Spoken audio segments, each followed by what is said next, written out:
Sir, জাযাকাল্লাহ আমার খাইর। একটা প্রশ্ন আছে। আহ, হুম।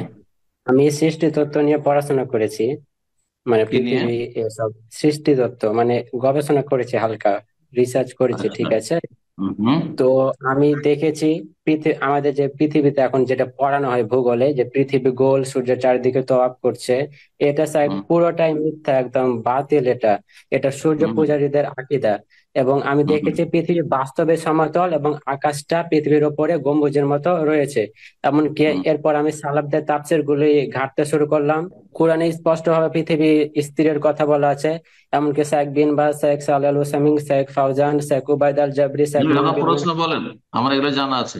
স্যার, শাইখ বিন বাজ ওনারা ইবনে ওসাইমিন পৃথিবী কি বলেছেন, সূর্য ঘুরে না স্থিরের পক্ষে পৃথিবী ঘুরে, আমার জানা আছে। পৃথিবী আপনি স্থিরের পক্ষে আপনার প্রশ্ন বলেন সংক্ষেপে, এত ফতোয়া সময় দিয়েছেন। নেই। হ্যাঁ, স্যার, স্যার, আমার প্রশ্ন হচ্ছে, তো পৃথিবী আমরা জানি সমতল, কিন্তু বর্তমানে যে কোরআনের আমরা কোরআন দিয়ে যে পৃথিবীকে গোল প্রমাণ করার চেষ্টা করছি, স্যার, এটা তো এক প্রকার অপব্যাখ্যা হয়েছে, স্যার। তো এটা এটার মতে মানে এটা কি করণীয়, স্যার? কোরআনে কারীম সায়েন্স শিখাবার জন্য আসেন।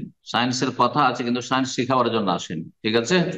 কোরআনে কারীম মানুষকে পাপ থেকে, অন্যায় থেকে, অত্যাচার থেকে মুক্ত করার জন্য এসেছে। ভালো মানুষ, মানুষের মতো মানুষ বানাবার জন্য এসেছে। সুতরাং সেই উদ্দেশ্যে আমরা কোরআনের প্রয়োগ করব এবং কোরআন থেকে উপকৃত হব। বোঝা গেছে না? সুতরাং কোরআন দিয়ে আমরা এখন একটা বলে দেবো এটা হচ্ছে, কিছুদিন পরে সায়েন্টিস্টরা আসলে বলে যে না এটা না, মিথ্যা, কোরআন মিথ্যা হয়ে গেল, তখন আমরা হেরে গেলাম। না, না, মোটেই না। এই কাজে কখনো কোরআনকে ব্যবহার করবে না। বোঝা গেছে? জি হ্যাঁ।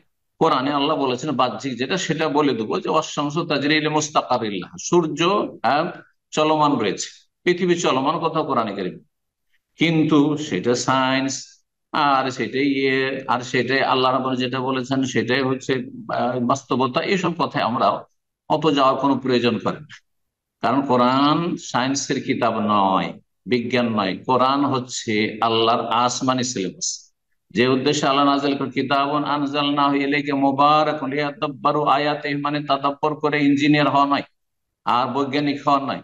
তাদাব্বর করে আপনি জান্নাতি হন, জাহান্নামের আগুন থেকে বাঁচেন। এত বিচক্ষণ, এত বড় নেতা, আর এত শিক্ষিত, কিন্তু হ্যাঁ নিজের হাতে প্রতিমা তৈরি করে নিজে কবর দিয়ে কবর পাকা করে সিজদা করছে। এত অধম হইলে হবে না। লিয়াদাব্বারু আয়াত, আল্লাহর আয়াতগুলো গভীর ভাবে চিন্তা করে ঈমান নিয়ে আসো, হ্যাঁ, স্রষ্টার প্রতি, এবং সৎকর্মশীল হও, পাপাচার থেকে মুক্ত হও। এই জন্য আল্লাহ কোরআন নাযিল করেছে। জাযাকুমুল্লাহ খাইর। জি।